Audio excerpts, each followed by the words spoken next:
Municipale à Clermont-Ferrand, après le ralliement des communistes à la liste socialiste d'Olivier Bianchi, reste-t-il un front de gauche clermontois? Apparemment oui, au moins sur le papier, un front de gauche recomposé qui se présentera sous une forme inédite.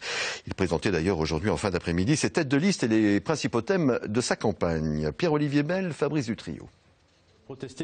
Mars 2008, sur le plateau de France 3 Auvergne, Alain Lafont savoure sa 3e place. Il a recueilli 15,3% des voix au second tour sous l'étiquette Liste communiste révolutionnaire.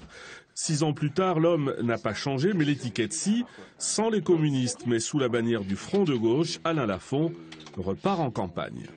Ils ont cru en fait la promesse du PS de leur donner 7 élus. Ils ont préféré cette promesse de place, n'est-ce pas, à garantir un avenir pour le front de gauche. Mais nous, on reprend le flambeau, on n'a pas de problème. Nous faisons une liste front de gauche.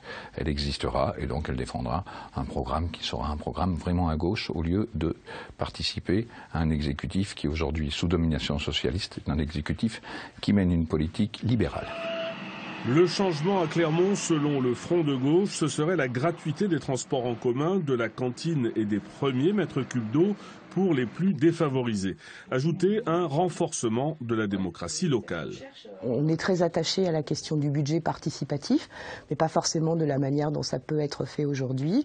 Nous pensons que les citoyens doivent prendre en main le débat du budget et venir discuter avec les élus de ces questions budgétaires qui les concernent au quotidien.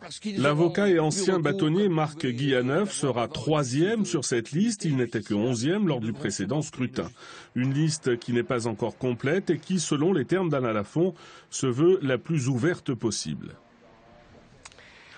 Voilà, et sans aucune transition.